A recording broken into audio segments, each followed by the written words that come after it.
Thank you very much. Good afternoon, everybody. So I have a quick question to start this panel off. How many people out there either are writing right now or want to write a novel?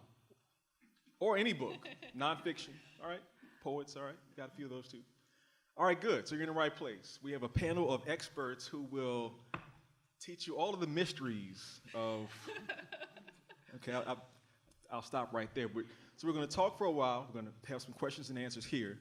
Then we'll cast some questions and answers to you also. But I'm really excited because we have the Fiction Prize winner for this year's competition here in the room today. And she's going to read at the very end of this session, which is a great treat for all of us. So keep that in mind as well. So on the panel to my far right, we have one of our very talented writers, Ladee Hubbard, who's actually a good friend as well. So Ladee has all the credentials. She has a PhD from University of California, Los Angeles. She has an MFA in creative writing from Wisconsin.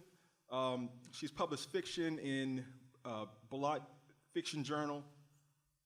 She won the 2016 Rona Jaffe, which is a big deal as well.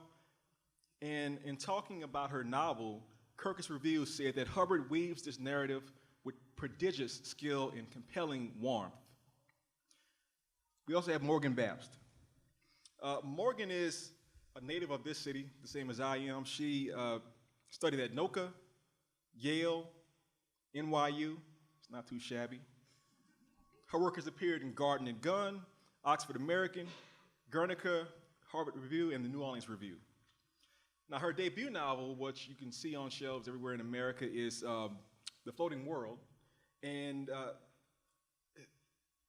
people have said a lot of good things about this novel. So one of the things that's been said is that she is extremely effective at conveying the emotional weight of the tragedy when she presents it alongside vibrant characters and storylines.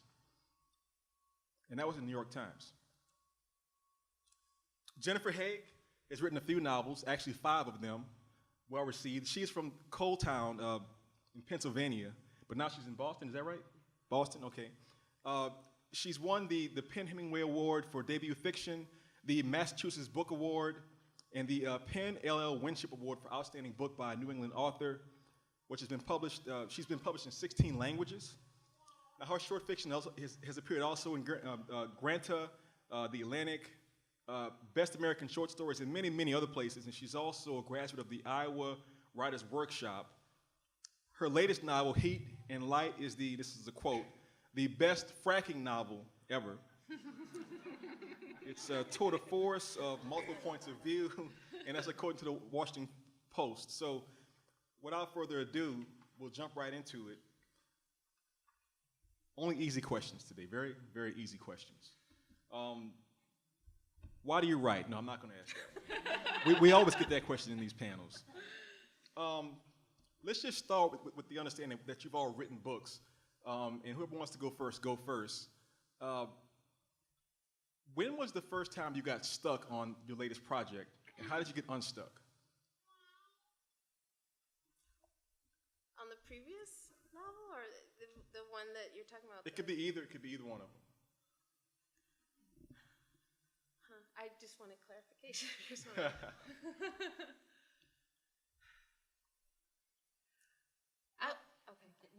Go ahead, you talk. We're stuck right now. I know. Sorry. See how this works? I don't get stuck much when I'm writing my first drafts, but I definitely get stuck in revision. And I got massively stuck when, after submitting this novel, which was 650 pages, I think, in manuscript, when Algonquin, which, is like a dream publisher, said that they would like it, but only if I could cut it in half. Oh, wow. So that was a challenge. Did you do it? I did, yeah. Yeah, I'm now really, really good at cutting stuff in half. But how did you react to that in the moment? Did you like get a bucket of ice cream and just eat it, or did you like? A bottle of bourbon. That'll work. Yeah. You really are from New Orleans. Yeah. Yeah. Unstuck was a lot harder. Unstuck required a lot of friends and a lot of support and a lot of people who would listen to me scream. But it also, I think with writing of all kinds, it's really important to trust that the person who's giving you advice is probably right, or at least not necessarily right about where they tell you to go with the book, but about what's wrong with it. And so when they said that the middle sagged, and I was like, but the middle is where the storm happens. I chose to listen to them, and I ended up. My novel. Probably, you don't know this, but it's got 5 different point of view characters, which is way too many. Don't do that, because then you end up with a 600-page first draft. For a long time, the middle had all 5 of them in it, and then I decided to cut it down to 1. And that actually gave the entire book way more momentum and more focus, and it ended up working far better that way. But coming to that conclusion was really difficult. I'm happy it worked out, Morgan. Thank you. That's what I was gonna say in terms of revision and plotting too. I had a lot of things I had to work out in terms of plotting because it is my first novel. So I think there were some things I didn't understand. So stuck in that sense. I had to, in terms of like having to cut characters because it didn't fit or it was distracting, and also because my book is like a road trip. And I originally wanted them to go all across the country, and just accepting that would mean they were in the car for a really, really long time. And so in order to truncate it so that it would have more momentum and take place over a week, that was literally like impossible to do. And I'd already written a whole draft and everything before I accepted things like that. So it was like learning of the process, and So in terms of that process, was it more of an external thing where you would talk to friends and other writers, or would you sort of go inside of yourself and ask questions of yourself to keep moving? Yeah, well, that was why my middle sagged, was because the road trip was too long. So just trying to figure out how do you deal with that and maintain a sense of momentum, So a lot of it had to do with plotting. Mm-hmm. The first draft, again, for me was easy because I really liked the characters, and I really liked writing. It was really important to me. But in terms of trying to shape it into an actual novel, I think a lot of that took a lot of time. So stuck in sense of not really knowing how to overcome certain obstacles that just came up because it was a novel, and to a certain extent, that is a specific entity that you have to deal with. Yeah. Thank you, Jennifer. I love hearing these two writers talk about where they get stuck, because I'm the other kind of writer. I've always believed there are 2 kinds. There are the people who love doing first drafts and the people who hate and fear them. And I'm in the second camp. The first draft to me is pure pain. So the first year of writing a novel is misery. I'm not going to lie about it. And it has never gotten better. The part I love is the revision part. I like when I have a completed something, even if it's a disaster, even if it's a hot mess, and it's got holes you could drive a truck through, that's okay, because there's something for me to fix. I'm very good at fixing things. The hard part for me is the God part, where you're trying to make something out of nothing. I find that absolutely paralyzing. So I often thought that if someone else could write the first draft and just let me fix it, that would be fine. But that first draft is always just really hard. It's because I have trouble believing in myself and believing in my idea. And, I'm working on my 7th book, and it has not gotten easier. I have the same struggle I had with the first one. And it's, if I can just believe in this long enough to get through one draft, I will make it work. The danger is that I'm just gonna lose it in that process of getting that first draft together. So the revision part is the only part I actually like. Has that happened to you where you started the project and maybe 100 pages into it, the flicker just kind of, the light dies out on you? Every book I've ever written. Oh yeah, if I go 100 pages without that happening, I'm doing good. No, it happens regularly. I once a week, I don't know. It happens semi-regularly through the whole writing of the first draft. And I've learned not to panic about that. It doesn't necessarily mean it's a disaster or that it's a terrible idea. It just means that it's a first draft, and I hate those. And I've done it enough times now that I know that, and I don't overreact to it. But it's still scary. It's still scary. It's like driving without the lights on at night. Yeah, that's exactly right. All right, here's a lightning round question.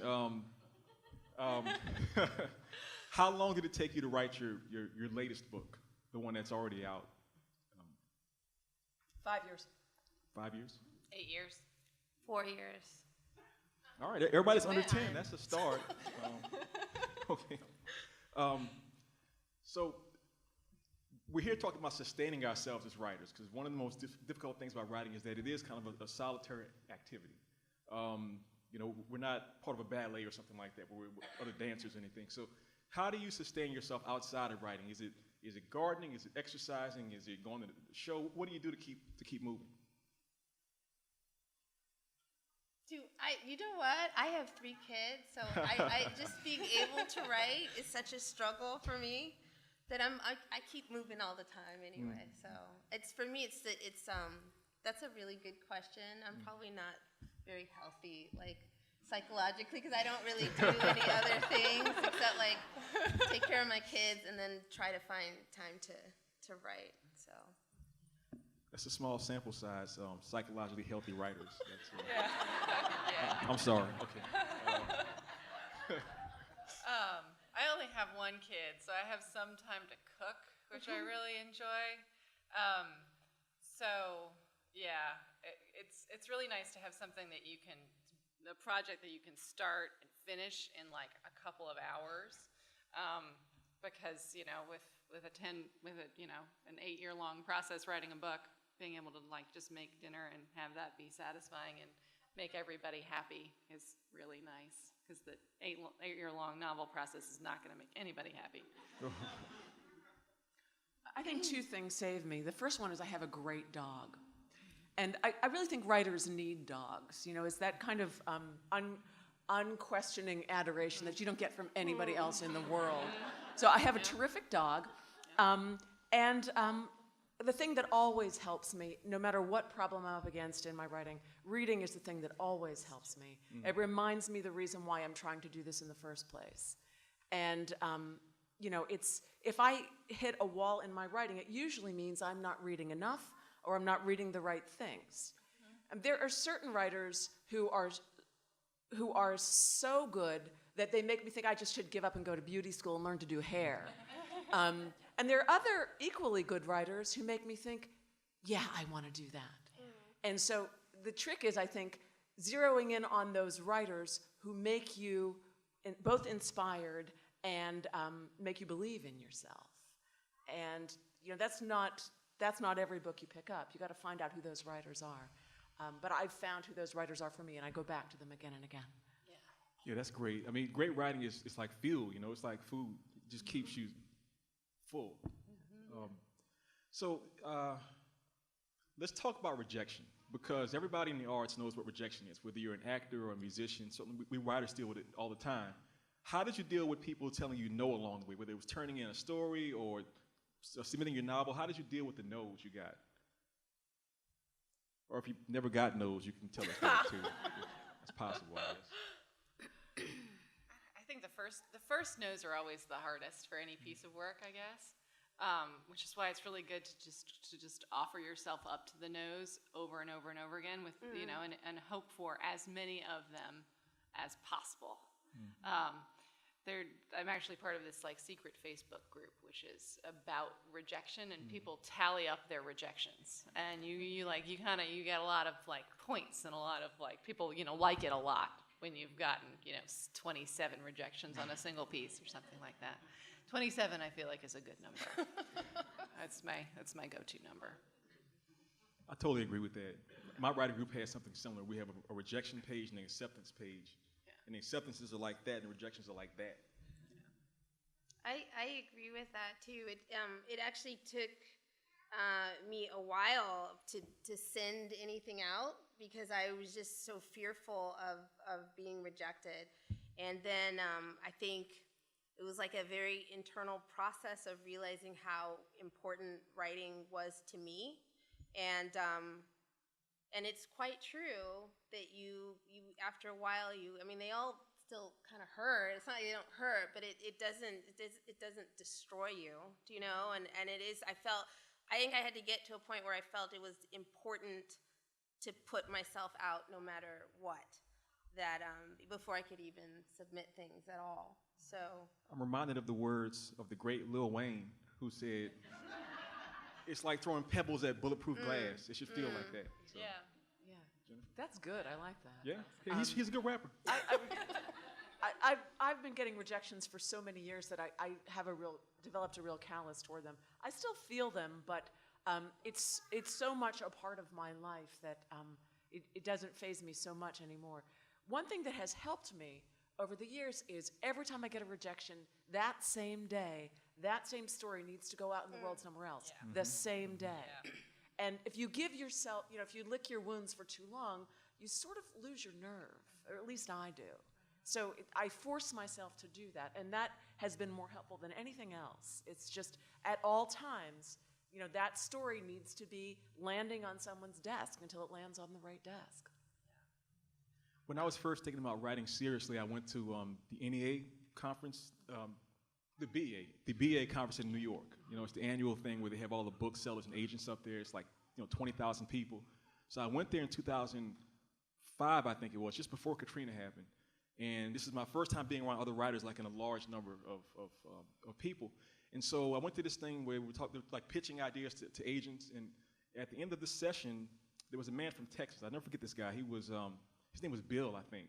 And so Bill walks up with this sort of like red spiral-bound thing, and we started talking like, well, Bill, what is that? He says, I've been working on this for 20 years. This is my novel. This is my terrible Texas accent. This is my novel, and I'm going to get this thing published one day. And I just remember thinking, I never want to be that guy. I mean, maybe that's his process, and that's good for him. So my question is, how do you know when to stop?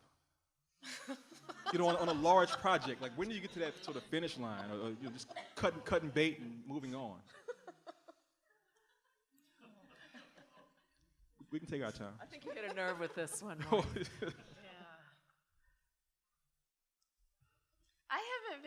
Maybe I haven't been sending things out for long enough. I haven't gotten to 20 years yet with anything I've written, but I've gotten. I can tell you, I just had some things accepted for publication, like stories that I started writing like 8 years ago, and it took me that long to actually finish them.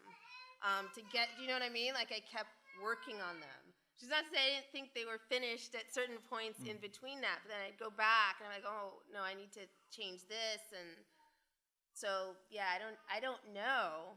I mean, and then I've thought, I don't know why I am so devoted to certain stories that apparently very few other people understand whatsoever. But again, it's if it means something to me, then I do I have to wrap my mind around the idea that I owe something to the story itself, like to respect the story itself.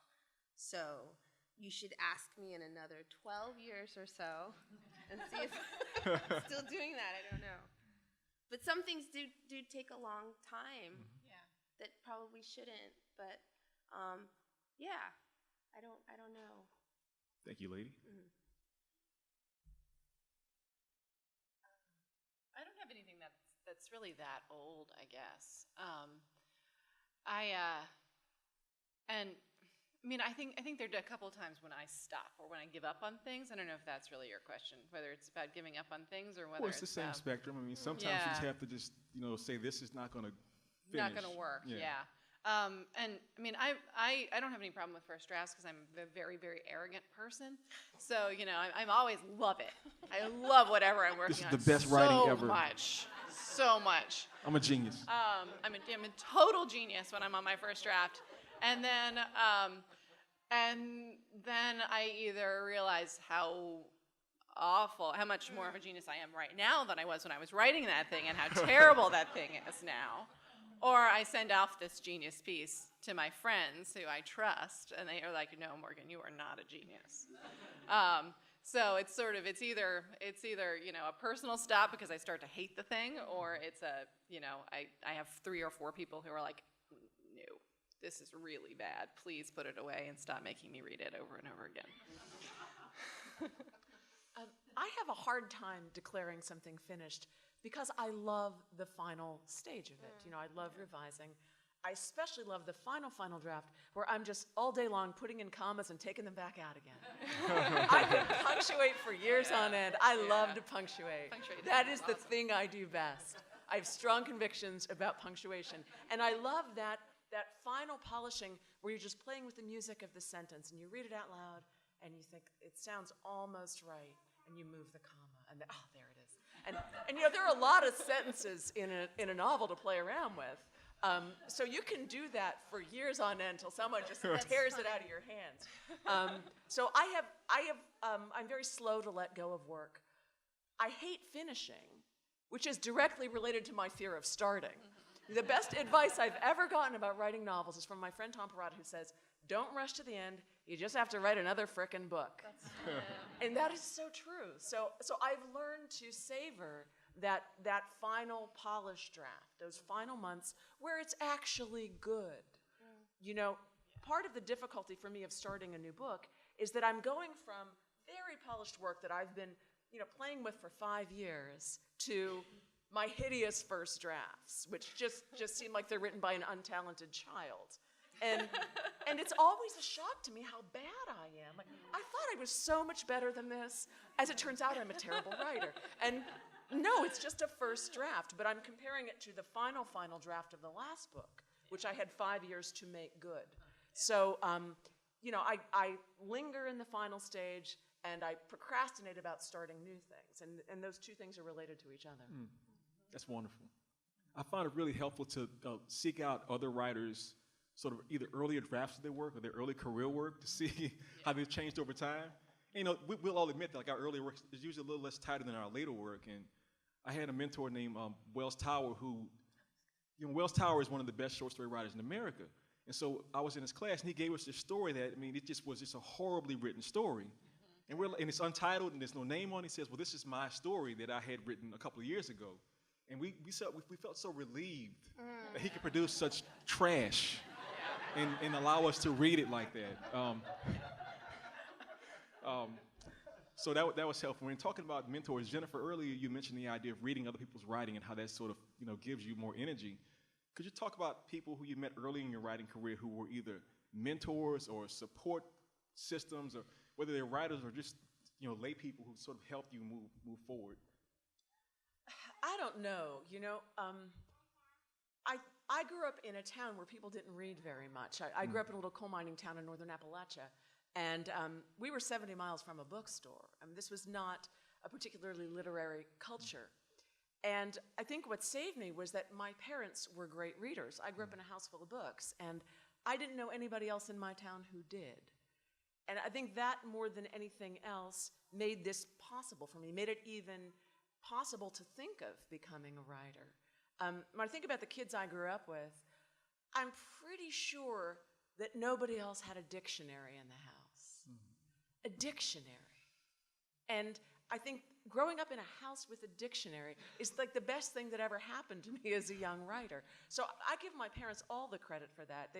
They were great readers who read by example. No one ever told us, read, it's good for you, which is a sure way to make a kid hate reading.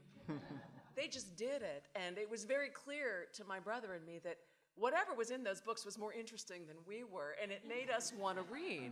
So, and they were not wrong. Those books were more interesting than we were. But, you know, that, more than anything else, made me realize that all the answers are in those books somehow. You know, all the best teachers of writing are dead. Faulkner is a great teacher of writing, and he's got all the time in the world for you, you know. He's not in any hurry. So Faulkner is completely at your disposal as a teacher of writing. So I guess all my mentors are dead writers. Yeah. The ghosts. Morgan, you have any mentors or other people that you think about? I mean, I've been just so rich in mentors. No, I mean, NOCA is one of the greatest things that the state of Louisiana has like done for, you know. Does anybody not know what NOCA is? So NOCA is, well, you can tell them better than I can. Oh, so it's the New Orleans Center for Creative Arts, and it is a place where high schoolers in New Orleans, when I was there, you would go to your regular school until like 1 and then drive really, really fast down Britannia Street to get there by 109. And then you spend 3 hours that day just doing your artistic discipline, 5 days a week for 3 years. So it's like a tiny little MFA that you get in high school. It's actually, I think it was more intense. I think we read more and wrote more at NOCA, at least when I was there, than I did in my MFA at NYU. And possibly more than I did in my undergraduate degree. It's a very, very, very thorough program, and we would have visiting writers. Like Ladee was there this morning, actually. Were you leading a workshop or just visiting? It was a workshop. Yeah, leading our workshops, and so we had all of New Orleans writing culture at our disposal, coming in and saying and critiquing our work from the time I was 16, I guess. Anne Gislison was there teaching when I was there. She was marvelous and is still a friend and a mentor. And Tom Whalen and Brad Richard, who's a marvelous poet in town, who's now runs a similar program at Lusher. So from the very beginning, I understood that writing was, not this solitary process, that eventually what you're trying to do is communicate as clearly as possible your vision to someone else. And that means that you have to listen to them when they're telling you that your middle sags, or that doesn't make any sense, or your character is crazy. And then I also, I got to study with Robert Stone in college, and he was a phenomenal mentor too. He was the kind of guy who you would bring him in a story, and he might not have read it in advance of the office hours, but that was actually kind of the best thing, because then he would go through it line by line, and he would occasionally find something that he sort of liked, and then he would read it again, and he'd go you're not Faulkner, there's something wrong with this, let's figure it out. So yeah, I mean, having people around, to tell me that I'm not a genius has been really great. It's beautiful, Morgan. Thank you. Toni Morrison was my thesis advisor in college. Say Oh what? my God. And so that. Wait, no, can you say that again? Because that's like, it just sounds really nice. It does sound Yeah, nice. say it again for the audience. No, but definitely, she's the reason I started writing fiction, or wanted to write fiction, because I used to write poetry. I only wrote poetry, and then it's really, I read one of her books, and I never read them in high school or anything like that, and then I read all of the books by her that I could find, and that's why I wanted to go to college where I went, was to meet her and to have the chance. I was just a huge fan, and I just wanted to meet her and take classes with her, and it was really great. It really inspired me, and I have to say, at the time, it was very inspirational, because she really encouraged probably a surprising amount of experimentation. So she just, the freer I could be, the more she responded to it. It was like, just go as far as you can, and I'd have all these weird, crazy ideas, and she was like, let's see, go ahead, go do that. And so that it was really, for me, and because I was very shy also, so it was really good. It was just like a motivator. Yeah, push yourself, push your imagination. And then when I was older, and I started writing again, I really did think a lot about her, in terms of when I talk about being sort of respecting my own work and the need to put it out there, because I think that my experience with her as a person, but more so my experience with her as a writer, really made me conscious of the fact that sometimes you need to put things out, because somebody out there needs to see it, So, right, so maybe this person that's rejecting you is not the one that needs to see it, but somebody just might really, really need you to be strong enough to sort of fight to put your own voice out into the world. And so that's another way in which I think she really inspired and influenced me in terms of what being a writer meant or could mean. That's great, lady. The idea of seeking out mentors. You can see here we have these different experiences of finding people in the world that could be helpful to you in your journey, and I think it's a wonderful thing. So how about the process of actually getting the book out into the world? Obviously, you can spend a year or 10 years writing a book, but you have to get it to the public somehow, and part of that process is finding somebody who wants to help you with that, whether it's an agent or an editor. Could you talk about what that was like for you, finding that person who was your supporter in the sort of a public business realm of publishing?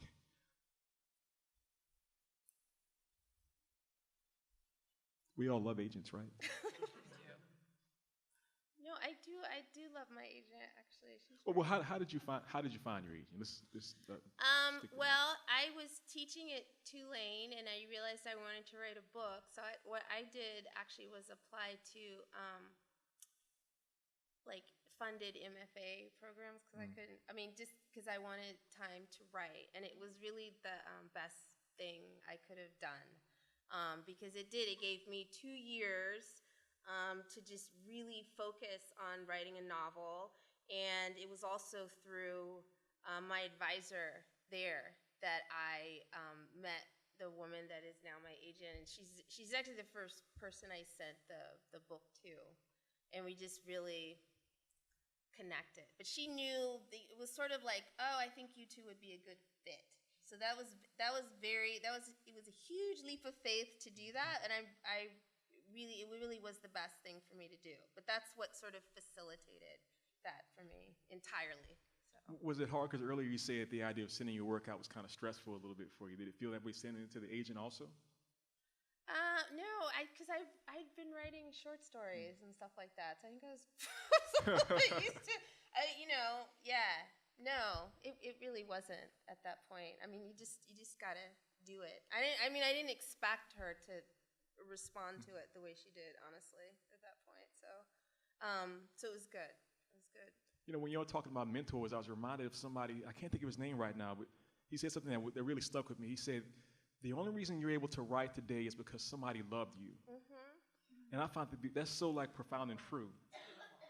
It was at an AWP conference one year. I have it written down somewhere. But, I think that's the best thing that has ever come out of an AWP conference in all of recorded history. That's great. Has anybody been to AWP before? It's a very interesting conference. I tend to like it more than most people, but it is really over the top. It is the biggest writing conference, I think, in the world probably, of just writers. It's every year around this time of year, and it just passed a few weeks ago. So any other stories about agents or finding an agent, that process? My finding an agent story is completely unhelpful because it's purely nepotistic. Well, that's part of it too. Sororial or something. Yeah. My agent and I worked together on our college lit mag, and so we kind of grew up together. I think I might have been her first client. She tried so hard to sell my 2 terrible first novels. But it's actually really lovely having this deep relationship with her because she's a marvelous editor. She's just a really consistent, wonderful editor, and she knows me so well that when I give her a draft of an essay, she'll be like, "Morgan, you're lying." I'm like, I'm not lying. She's like, "Well, this is not the psychological truth.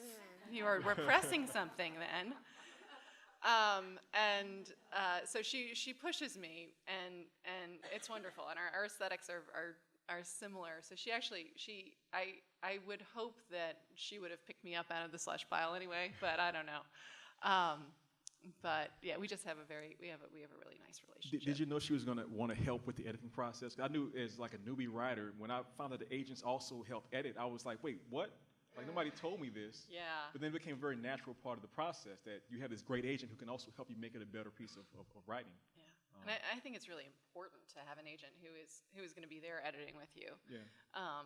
Because you really want that draft that goes out on submission to be as good as it possibly can. And if it's not going through professional hands before then, it's going to be hard to get it there. Mm-hmm. I'm going to go along with Ladee's experience about the MFA. That was terribly important for me. I'd published some stories while I was a student in the program at Iowa. But when it came time to finish the novel and get it out into the world, I don't know how it would have worked if I hadn't been there. I met my agent because she came out to Iowa looking for clients.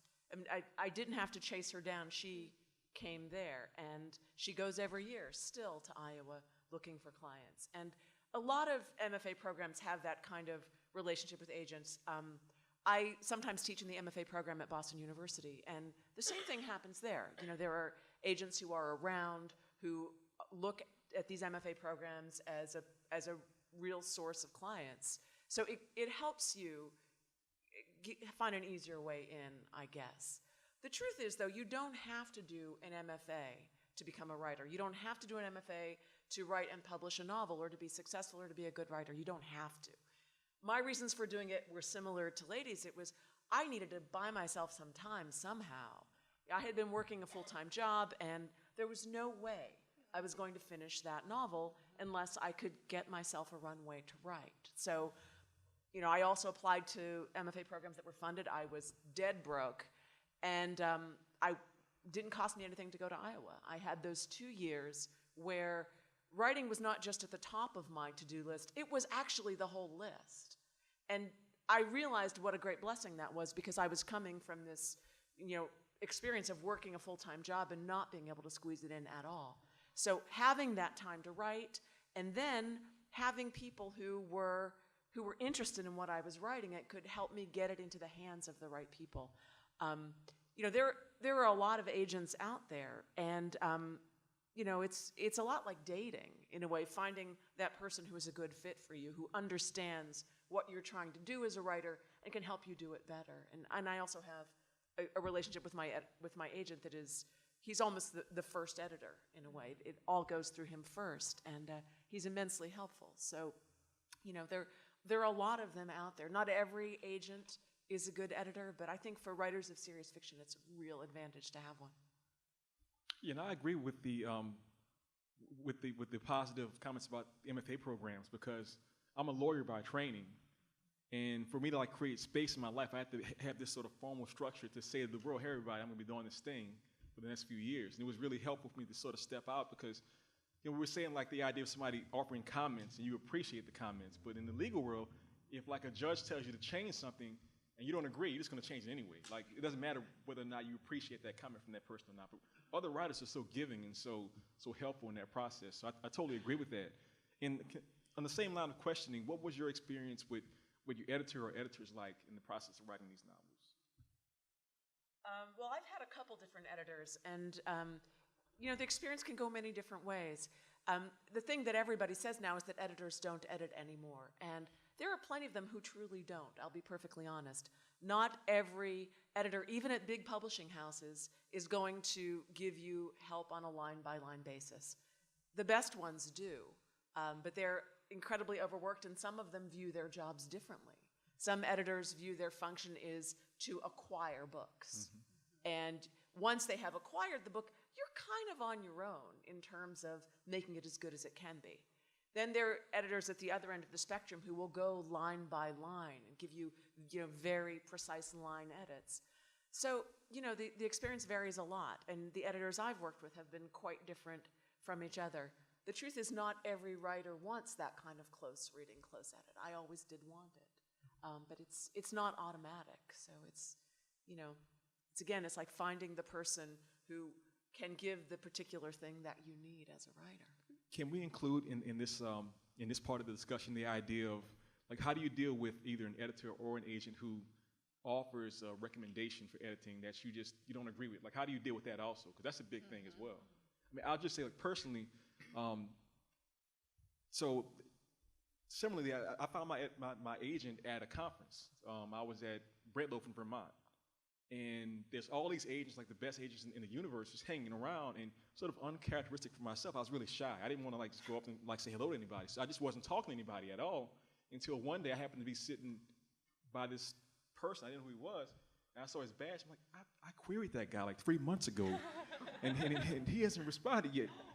But long story short, we started talking, and that's how I got my agent. So that's part of it. But also the idea of somebody you respect, you're in this sort of joint relationship with, saying, well, you should change this part of what you're working on. How do you deal with that? Because you want them to help you, but you also have your own mindset about that particular part of your writing. How do you deal with that? That would have thrown me. I have to say that's probably part of why I'm so attached to my agent, because I went for 2 years working on before it went out on submission, and it was actually very, in a sense, invasive comments. But then I actually agreed with them when I read them. Yes. So I think it would have been, and I was thinking about that. I mean, that's part of why I felt like we were such a good match, because it made sense to me, what she was saying. And so I think I think we would, I don't know, we wouldn't have a good relationship. I think if she was trying to make me, if I felt like she was trying to turn me into a different kind of writer. Right. So that's part of why I think it works out, and I feel really good about the. Is that the same with the editor you dealt with on your book also, or is it a little bit different than that? Well, it's true. It did not feel, it wasn't the same kind of editing. So, yeah, it's weird. I don't know. It seems like there's a vetting thing. So it's like, do you know what I mean? Like the gatekeeper gets you in with a good book, and that means it's good enough to go out to the public. Basically. Right. So, but it just seems, they're like, it seems like there's stats. But certainly I did a lot more editing with my agent than with the editors at the publisher. So. Any thoughts, Morgan? I mean, I think that's one thing that my really extensive process of workshopping. I mean, I was probably in workshops for 12 years or something. Taught me was that that it's important to sort of have a default assumption that if somebody's making a comment or asking you to change something, that there's maybe something wrong in that area. But that doesn't mean that you necessarily have to take their specific suggestion on how to fix it. That if they're saying you're not communicating what you're meaning to communicate here, then you're like, okay, well, I'm not, because you're the one reading it. But I think, at least in my experience with both my agent and my editor, that if they pointed out something that was going wrong and I suggested some other solution to the problem than the solution that they initially wanted, they were totally down with that, because if it fixes the problem, it fixes the problem. And so, for instance, in this book process, I wound up with an editor who really, really edits, which I needed. Partially because my agent and I are so close that we sent out this really, really long manuscript, exceedingly long manuscript. 600,000 pages? Yeah, maybe 600,000 words, I don't know. So the person who picked it up was somebody who saw how to fix it or had some idea, but she wanted me to cut out the entire middle. And when I came back to her and I was like, no, we're gonna keep Cora, who rides out the storm in New Orleans, in the middle. She's like, oh yeah, that works. And, and it worked, I think.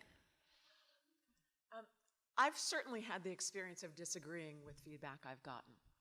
And usually I need to sit with it for a while and make sure it's not just this initial defensiveness. That does happen. You've lived with a book for years. It's been the most important thing in your life. You've put everything into it. And to have somebody call into question these choices that are really central to the work, that's hard to hear. And so sometimes I need to take a step back, sit with the feedback for a while, and kind of let my emotions settle about it. Sometimes I'm not simply being defensive. Sometimes I really don't agree with an editor or my agent's take on something. And in those cases, I think it's really important to stick to your guns if you feel very strongly about something.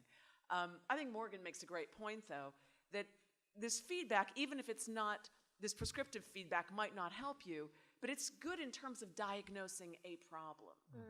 It doesn't mean that the editor or the agent knows the answer, but there's a reason why, a reader is dozing off in the middle of your book. That is something you need to pay attention to. That is important. But occasionally it has happened to me where I've felt very strongly about something and I've disagreed with everybody about it. And you know what? I'm not sorry. In every case, I wrote the books I wanted to write, absolutely with the help of some other people who were good and generous and smart readers. But there have also been times where I had to say no. And you know what? They deal with it. Both my editor and my agent have dealt with it, because in the end, it's my book. Absolutely. And this is the thing we all need to remember as writers. aside from your own body, nothing in life will ever belong to you in the way your book does. That is your book, that is your name on the cover, and if you feel strongly about something, don't cave. Make sure you're not just being defensive, of course, but if you're sure that that is not the book you want to write, don't write it. Yeah, and not to single Morgan out, but imagine cutting the middle of your book out, right, and then having that published, and then going around for the next year and a half with this sort of mutilated version of this thing that you had created, and how you would feel towards it. It would change the relationship with your own work so much. I tend to use Abraham Lincoln's technique. If I get a comment on the work and I'm kind of like my hackles are up, like I'll write an email that's like really sort of just like defensive and angry, like I'm not changing this. This is my best writing. I worked so hard on this, and I won't send it. And I'll just leave it in my draft for a while. Go back like 2 days later and kind of go, okay, now what's really happening here, and then make a decision that I want to send that or not. And I had an experience where, so my agent, the point where I knew I loved my agent so much, he recommended cutting out my favorite like intro to a chapter in my book. And it was, so I'm married, I've been married for years. We had like a belated honeymoon in the Swiss Alps. And we're like on this train going through this beautiful mountain passes with the pine trees, and it's just like, it's a great memory, right? So like that setting made it to my book. And the agent reads it and kind of goes, this is beautiful, trash it. And I'm just so like just throwed off. And I couldn't even talk for like 2 or 3 days after that. And then I reread it and I saw it's coming. I'm like, oh my God, he's right. And I just cut it. And it's a better book because of that cut. So it's complicated. You have to defend certain things. You have to let go of certain things. And those are hard choices, but that's why you're a writer, because you're trying to make this work the best work it can possibly be. Yeah. Maurice, I hope you held on to that writing cut, though. No. Because you never know. That could be the germ that starts something else. And I think if you have a really strong feeling about something you've written, it may not belong in a particular book, but that doesn't mean it doesn't have value. And it clearly has energy for you. It has meaning for you. And hang on to that writing. Yes, absolutely. So in terms of like joyous experiences, can you talk about the first time you saw your advanced reader copy or your galley of your book, that printed version with the cover on it and everything? How did you feel when that happened? Morgan, you're smiling big time, so you got to go first. That was exciting. I really hated the cover on my galley, though. What? Did they change it? They changed it. So you asked them to change the cover? That was where I really got in a fight with my editor, was over the cover. Yeah. Was it like how was it, like a face? There was some super cliched wrought iron on it. Because it's a New Orleans book. Because it was New Orleans. You put the wrought iron on it. Yeah.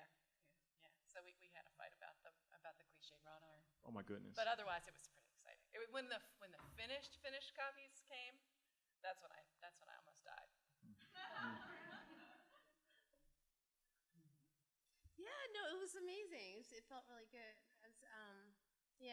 I liked the cover that they. Your cover's awesome. Yeah, I was worried. I was very nervous about what they would put on it. I was really happy with that. So, yeah, it was a really great feeling. It was certainly a long process that led to the book coming out. So, yeah. I'm glad Morgan brought up this question about book jackets, because I've been through this many times with varying results. One thing I have come up against a lot, and I wonder if you guys have also, as a female writer, your work can be seen a certain way. I've often resisted jackets on my books that make them look like a box of Tampax, basically. That's really funny. They're sort of pastel blue, and they're Always. very pretty. And there will often be a woman in a sundress holding a baby and flowers. I mean, it's so off charts girly. And my last book was a lot about guys who work on drill rigs.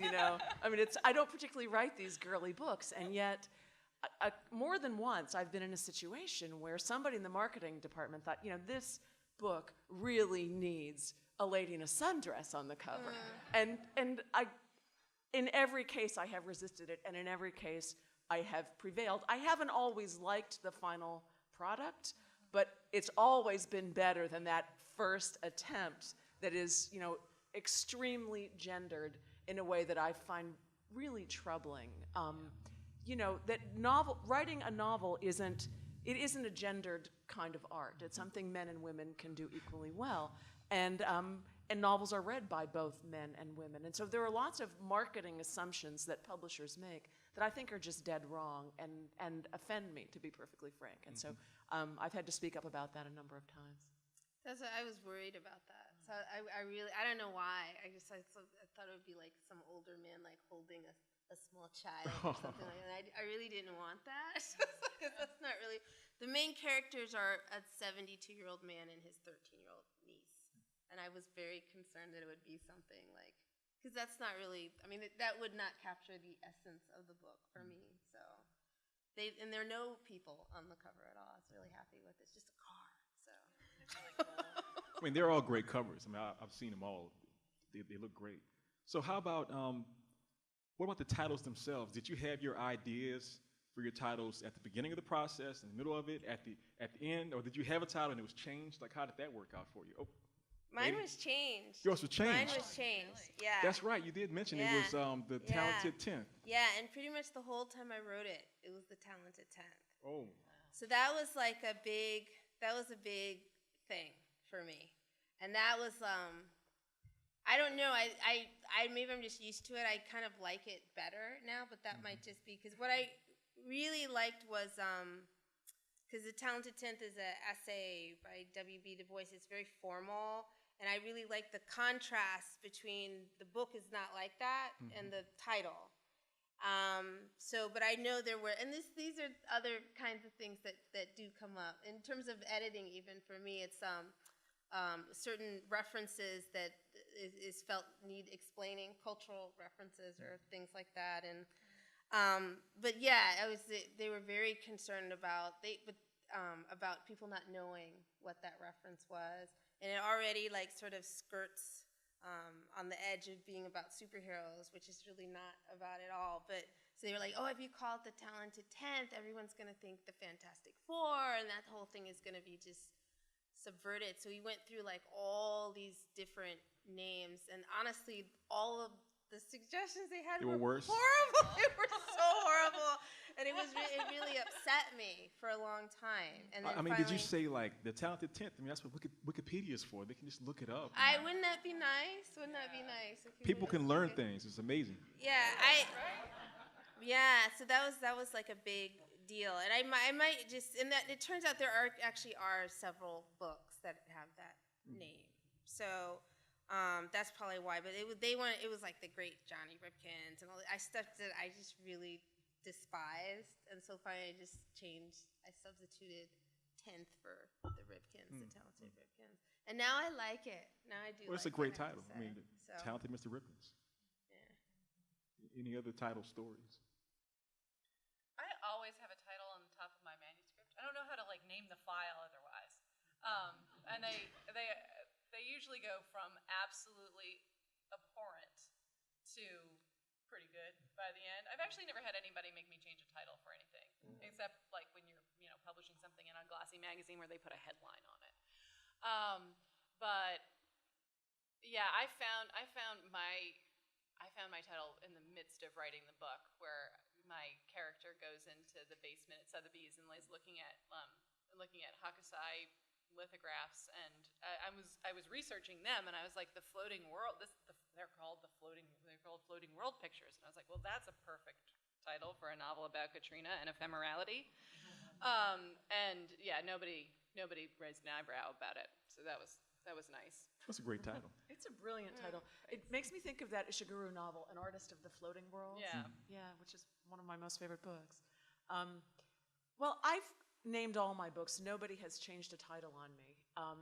I've once or twice had somebody not love a title, but there's never been really serious discussion about it. So all my books have been published with the title I gave them.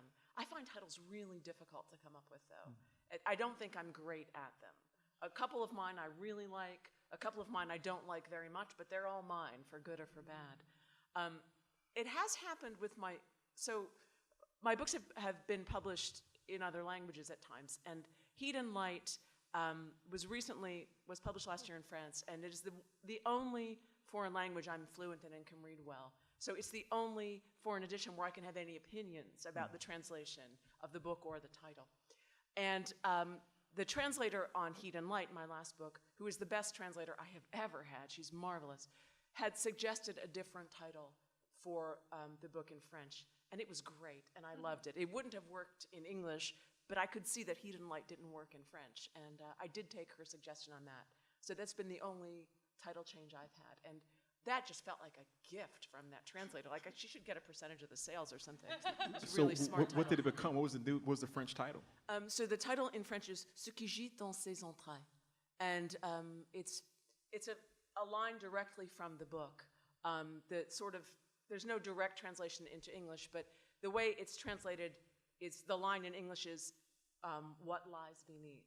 And so this is sort of a more poetic, figurative rendering of what lies beneath. And so that's the French title, and I like it very much. I think it has a wonderful sound in French.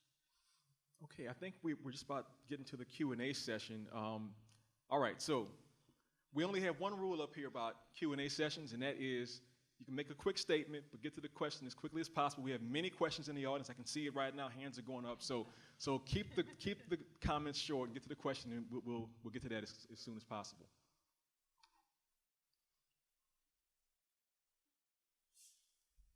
I wonder if you are outliners or seat of the pantsers, and especially Jennifer, since that first draft is so difficult for you.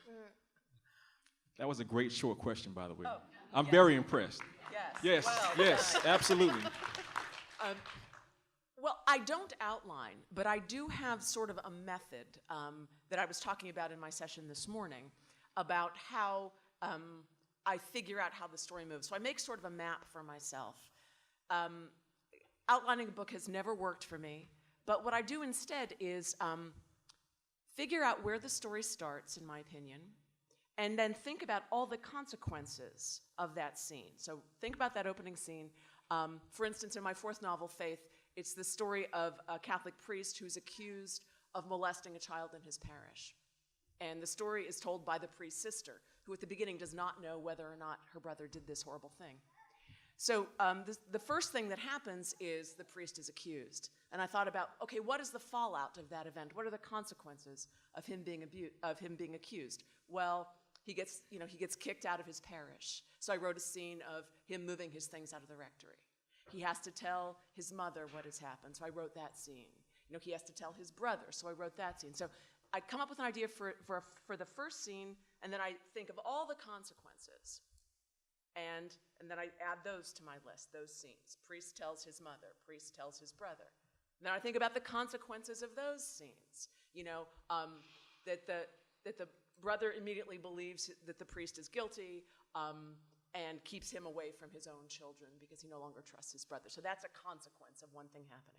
And then what are the consequences of that? How the children react to being kept away from their uncle. And so what I do is I'm making a chain of causality, basically. And it's a scene that leads to another scene that leads to another scene. And I prefer talking about causality to talking about plot, which I think can get writers into trouble.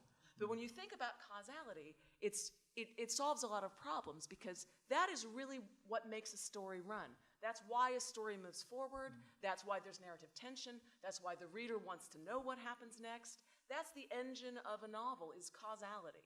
So with each of my novels, I've made this running list of scenes I'm going to write and the causal chain, how one thing leads to another. So it might look a little like an outline at the end, but it doesn't come about in the same way. It's not me deciding these are all the things that must happen. I decide one thing is going to happen, and then I just play out all the consequences. Brilliant. Other thoughts about outlining or seat of the pants scene? You just helped me so much. I know. Our next novel is going to be so good. Thanks to you, Jennifer. That's great. I'm kind of like a hybrid seat at the pantser. I write my first drafts on like the backs of like credit card receipts and stuff because that way I'm not tempted to like fix any commas or make anything pretty because it's all garbage anyway.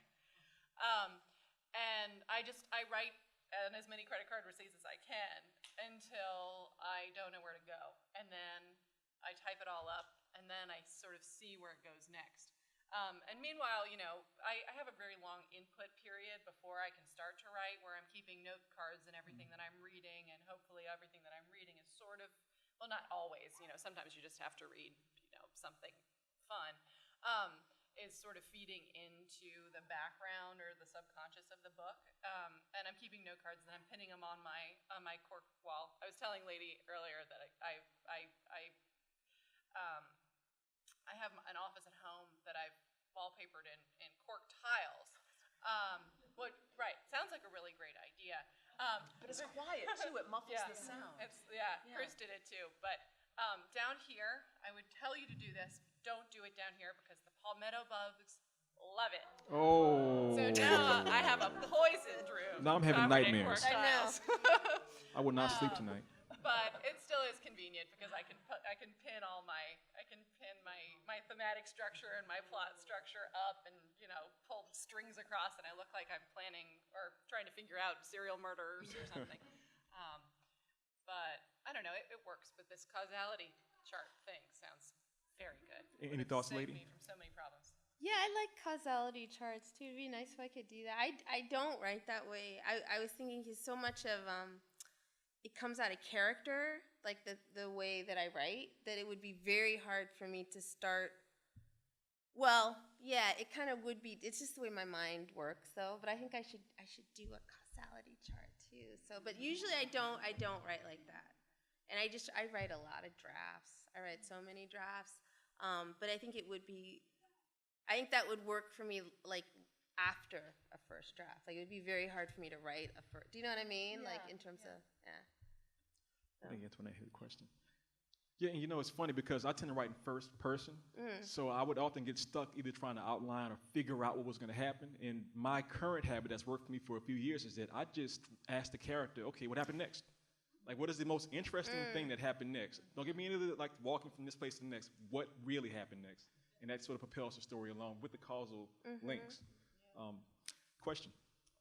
This has been fascinating to me because I am the marketing director for a publishing house. So my question to you all is, you've talked about that, getting that arc in your hand. What is your role after that? Where do you see your life as an author with that book as it actually goes into the marketplace? So in terms of like touring, reading, interviewing. Is it done? Is your baby out in the world and it has to grow up? Or do you feel you have an active role at that part to develop the audience? We never let go. Well, I think that has become the expectation, that the writer takes an active role in promoting the book. It wasn't always like this. And, I wish to God I had been writing 50 years ago and didn't have to do any of this, to be perfectly honest. I love meeting readers. I love talking to readers. And I especially love talking to writers. So that's all very enjoyable. But I think now there is additional pressure on writers to use social media and to do this kind of self-promotion on top of just simply doing a reading and talking to people. And that kind of online self-promotion, I'm really squeamish about. I'm bad at it, very awkward at it. I do a little because I've sort of had to, but I would prefer not to do it at all. It seems like it should be enough that you wrote the book, Right. Like, isn't that enough? But, apparently not. And I think as technology makes it possible, more and more is asked of writers. And I wish I could tell you how to, duck out of that, but I haven't found the way myself. Other thoughts on the book and the world, and how do you deal with that? I found that very odd too after I wrote the book, because obviously, like, if you're the thing that makes you the most happy is when you can find time to be alone. You're probably a kind of introverted person, so it is very strange when the book is done that there's like this expectation of I don't know, that you're gonna just become a really extroverted person and good at selling yourself and stuff like that. So I found that a little bit ironic, actually. So, but I understand that it is important. It is a bit odd. It is a bit odd to me. Morgan? Yeah, I mean, it's a little bit of a difficult role shift. But, I try to tell my publicist, or at least while I was in his little realm, like how much I loved him and how important he was, like every single day. Because I mean, without Michael getting the book into little magazines and into out in the world so that people could hear me on the radio or whatever, I'm not sure why anybody would pick it up in the bookstore. I mean, that stuff really is important because ideally you want the most readers. I do think that social media is a little bit of a, maybe you do it, maybe you don't situation. I've tried, but I'm not particularly talented at it. Like Maurice is really good at it. Oh, really, really I good at it. appreciate that. But, I kind of, I do what I can, but I found that, I have, 150 people, the same 150 people liking my Facebook post every day. Like, that I have a book out. You've either bought it already or you haven't. And I would rather, stay behind the scenes, write the longer things that I think are more important than, some sort of, scream every day. We have time for one more question. There's a lady in the back over here in the middle.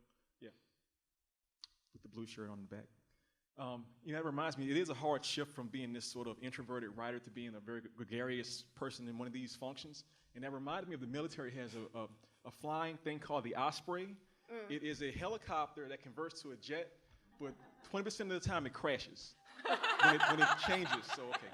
That's your question. funny. Your question, That's very please. funny.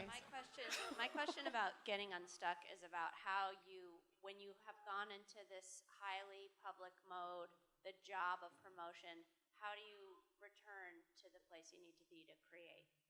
It's a great question. Thank you very much for that. How do you get back to being a writer?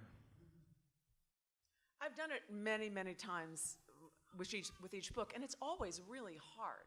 Because, it says, Ladee says that it's rare. I mean, there's a kind of personality who's really good at this promotion thing. And then there's the kind of personality that is good at sitting alone in a room for 5 years with imaginary friends. And we are the latter kind of personality. And so, we're ospreys, and we're going to crash 20% of the time. It's, really, once you make the adjustment to being out there and doing readings and meeting people, it's very pleasant, it's fun. And it actually is easier than writing in some ways. True. And so when you're at the point when it's all over and everybody forgets about you and you have to be alone in the room, it's always an awkward transition for me. It always feels like, I don't know, I don't remember how to do this. And it takes a while to kind of get your sea legs back and be able to be alone in the room with your imaginary friends. And then you finish that book and then the same damn thing happens again. So it's this kind of push and pull that writers have to live with, that you are forced to be kind of ambidextrous in a way that's not natural to most of us. You do the best you can, but it's hard. That blank page is so scary. Thoughts about the conversion back to normal? No, I'm going through it right now. I sort of gave myself like a couple months after tour to just be like, okay, you're just in input mode. Just read noir, just nonstop. And then I intended to get back on the horse, and I've just been having a really hard time. I mean, partially it's because we had like random freeze days, and my kid has been home a lot. But yeah, it's really hard to sit down and to not have this, because when you're publicizing the book too, you're writing a bunch of little random stuff that sort of has to do with the book. So to get yourself into a different headspace that's about making something long and something really, really thoughtful. I don't know. I think my brain is still a little scrambled. That's fair enough. So Ladee, I mean, it's easy to go back to being a writer as opposed to a promoter. I'm not a very good promoter, so That makes it easier? Have any skills? No, I have marginal skills at promoting, but no, yeah, I understand that. This is the first time I've done this, so it's been very bizarre for me, actually. But again, I really I want to go back there really badly, and I'm writing something else already. So. All right, well, thank you for that. So at this time, we have a very special treat, a short reading from the 2018 Tennessee Williams Festival fiction winner. Miss Kai Naima Williams will read her short story, My Coven Came to Scrap.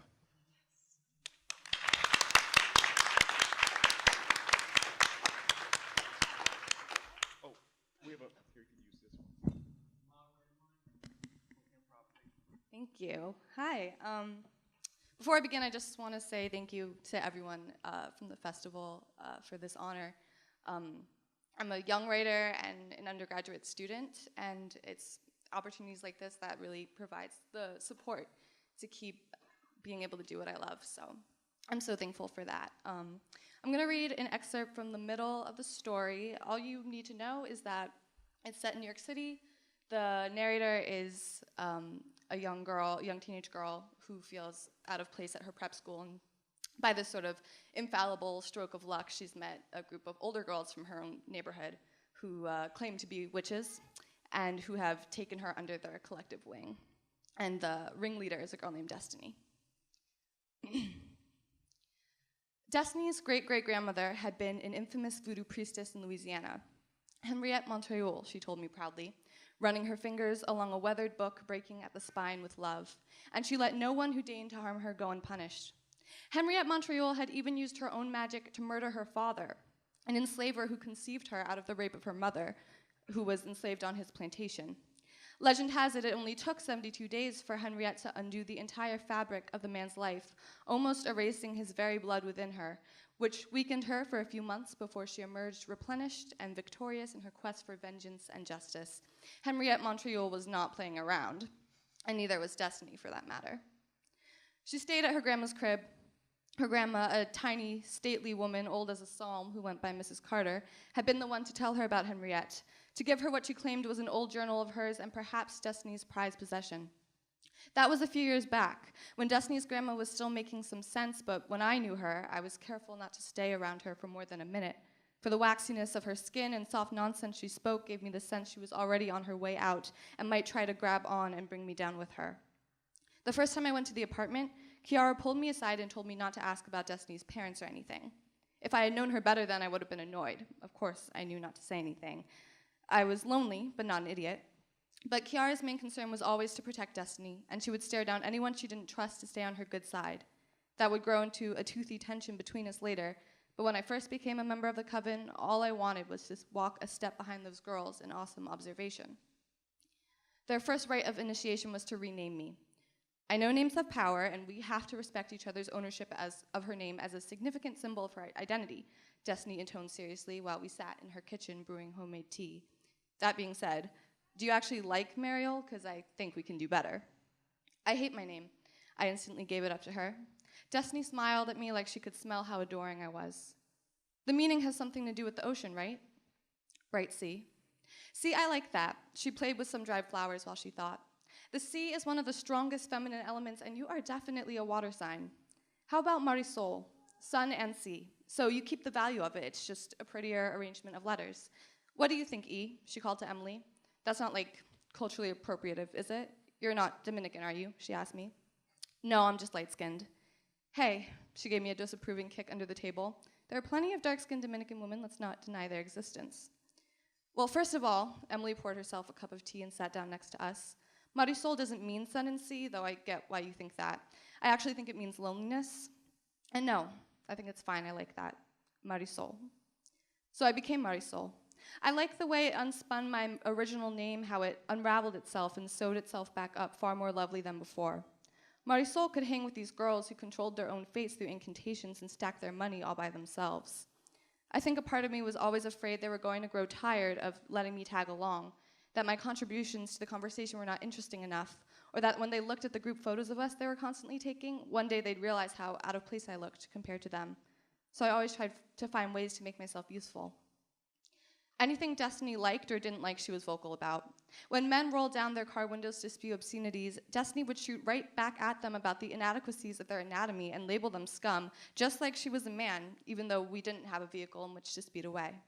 When Destiny's favorite song by the Fugees came on her phone, no matter where we were, she would burst into song and previously choreographed dance she'd picked up somewhere. She never laughed or ate quietly and didn't adjust her volume to setting unless she really respected the environment over her own expression. You have to be able to speak your mind and advocate for yourself because no one is going to do that for you, she'd say. Destiny liked me, which was a farce, but one I clung to with Destiny nails. And Destiny loved witchcraft. They never ended up putting a hex on Fiona, but we did hex someone else constantly. I didn't know much about him, just what he looked like in the one photo that Emily had saved to her computer desktop so she could use her printer to get a copy every time we had to curse him. They called him the enemy. What we did at least once a week was buy a cheap mirror from the 99-cent store, sit around the mirror while Destiny poured a shot of rum over the surface, then drew an X over the face while repeatedly chanting "the enemy" and smashed the mirror inside some newspaper 5 times, or some variation of that spell. Clearly, the enemy was the entity Destiny hated most in her life. Though I never derived the full story or even a solid understanding of its shape until Kiara told me, Destiny could talk about him for hours without actually revealing anything. One evening, Kiara walked me to the subway after I left Destiny's to talk to me about the hexing. He lives with her mom's. She kicked an empty bottle, sending it soaring neatly across the street. They've been together since she was like 10.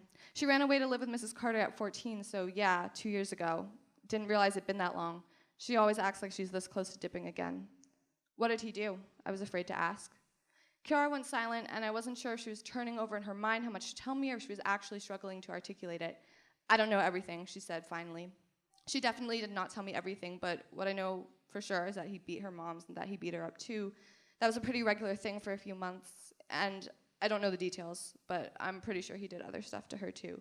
Even when she was a really little kid, you know what I mean? Yeah, I got you. Her ma's still with him. She tries to get Destiny to come home when she does see her, tries to get her to pretend this shit never happened isn't happening. That's why Dee's so scared for her grandma to die. I don't know where she'll go afterwards. She's not old enough to live on her own, so I don't know if she'll be entered into the system or what. She knows she can stay with me, but you know how proud and weird she is. That was true. And if Destiny didn't want to stay with Kiara, there was no way she would even consider coming home with me. Obviously, now I can admit it was simple jealousy, but at the time, I couldn't explain to myself why it bothered me so much that Kiara should clearly rank as beta, as the right hand to my queen. After all, she was the most beautiful and the most thug, and the person who'd grown up right alongside Destiny. When we all slept together in the house, Emily and I would curl up on the couch while the two of them pushed their way through the whispering beaded curtain that marked the entryway into Destiny's room, and I could hear their subtle laughter long into the night. Some days I swear Kiara knew and was trying to provoke me. She liked to pull teeth and needle us all about our hygienic tendencies and antagonistic spirit at heart. When she would catch me and Destiny getting along, she would spend the next hour mentioning old jokes, pulling out a spectacular array of memories shared solely by her and Destiny, effectively shouldering me out of conversation. But regardless of any brewing bad blood, they saved my life that year. Those were the days of impenetrability, of war. We were steadfast soldiering against the world, all of us, with our bold blackness and our bold attire. I remember Friday afternoons when they would pick me up from Bernard, the three of them standing militantly outside like pantheresque angels with bared midriffs, the attitude coming off of them in pheromones, and everyone around instinctively making space for them, weary of their self-assuredness. We would hit St. Mark's, spend the rest of the evening copping cheap ramen, bartering for bigger hoops and drinking beer after beer in the park, the warmth of the city patching us up affectionately while the trees spun. One day, we're gonna run New Orleans, just like Henriette. Destiny spoke our fantasy futures out before us. We so clearly saw ourselves amongst the decadent music and colors of the French Quarter, thriving around the bones of Southern magic. Sometimes I couldn't even speak. I just sat still and tried to commit to memory every wrinkle around their mouths, every cadence of their rugged voices beneath the brimming sky. Thank you. Thank you so much.